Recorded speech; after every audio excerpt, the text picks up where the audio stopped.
NATO has stated emphatically that Russia's violation of Turkey's airspace over the weekend was not an accident. The Secretary General, Jens Stoltenberg, revealed that Russia had not given any proper explanation for the violations, which lasted for a long time. In Russia's response, they stated that the violation on Saturday lasted only for a few seconds and was due to poor weather.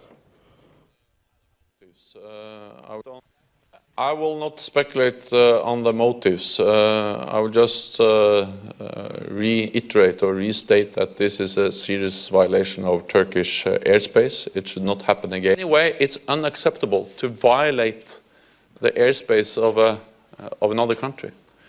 And this is exactly what we were afraid of, that incidents, accidents, may create dangerous situations, and therefore it is also important to make sure that this doesn't happen again, and that's also the reason why we sent this very clear signal. Capacity to actually withhold and withstand in the south. Thank you. In the meantime, the United States has expressed concerns over the incursion by a Russian plane into Turkish airspace. U.S. Secretary of State John Kerry says he has intensified discussions with Moscow over the issue. He also says that after his Turkish counterpart spoke to him, key discussions were made with the Defense Secretary Ash Carter and White House National Security Advisor Susan Rice. I would say to Russia that their client, who was in great trouble, needs to know more directly what Russia has communicated to us and what is required of him in order to live up to international expectations here. If he doesn't do that, then they will be continuing to move in a direction that will almost certainly guarantee much more terrorism, much more conflict, and possibly the complete destruction of the state of Syria. Well, joining me live from our Abuja studio to further discuss this matter is a security expert, Dr. Femi Adegbulu. Thanks for coming on the program, Dr. Adegbulu. Thank you for having me again. Now, what do you make of Russia's incursion into Turkish airspace?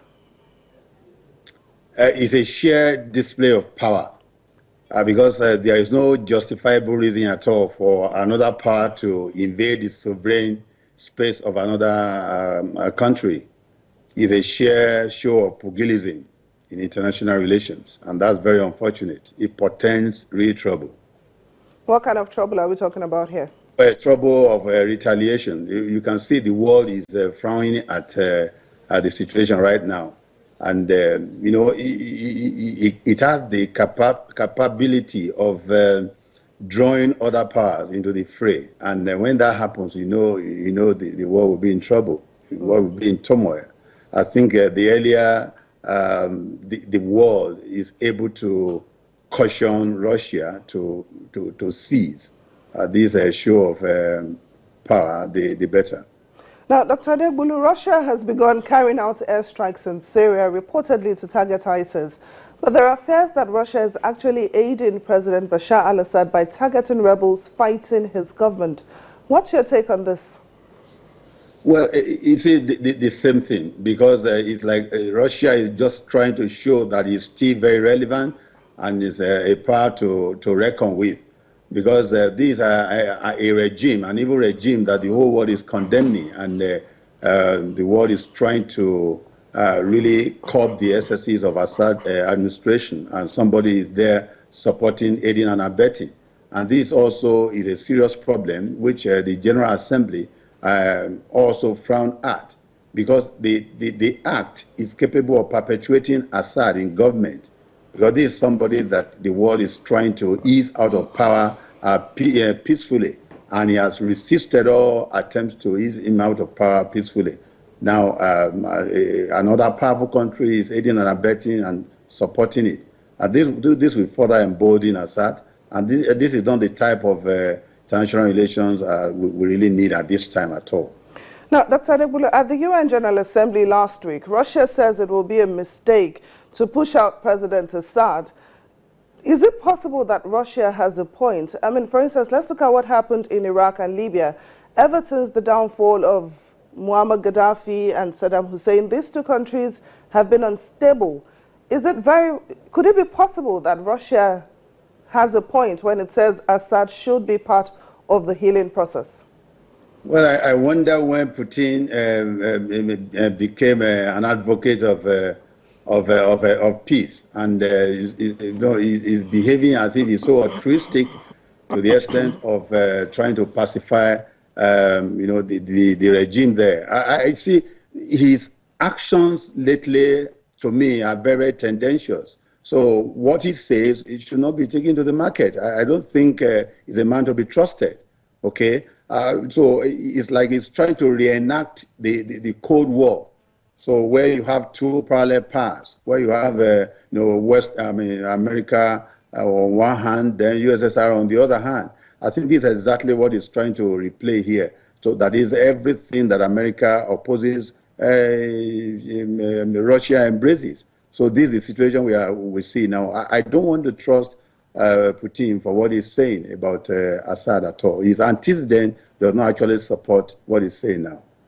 Well, finally, let's bring it home here. The Nigerian army is seriously cracking down on Boko Haram, but sometimes we still have these attacks where they kill people. Now, Boko Haram has pledged allegiance to ISIS. If the West succeeds in its campaign to defeat ISIS, will it have any effect on the activities of Boko Haram here in Nigeria?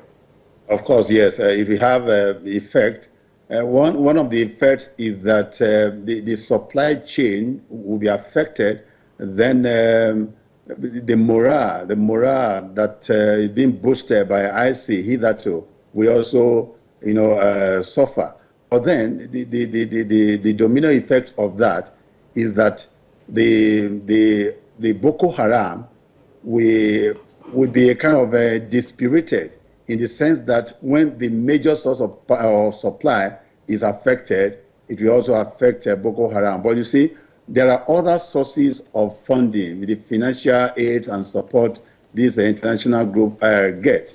If those aids are not cut short, if they are not blocked, of course, we'll still have, IC that will still be very powerful in aiding and abetting Boko Haram. But then, what the Nigerian government is doing right now is in the right step, in the right direction right now, because they have been so premier, they have been so dealt with in the northeast, and they are now scampering for safety here and there. And that's why I've started warning in some other interviews before now that states like Kaduna, Abuja, and other adjoining states, even by extension Lagos, should be very, very careful, because these Boko Haram, having been dealt with in their place of haven, will now be looking for states that are ill prepared for them, states that do not prepare for them. That is where they are going to hibernate now and be perpetrating their evil. And so I think these states should be aware and should put all necessary countermeasures in place to make sure that they do not find their states as a safety haven. Dr. Femi Adebulu, thank you so much for joining me on The World Today. My pleasure to do it. Thank you.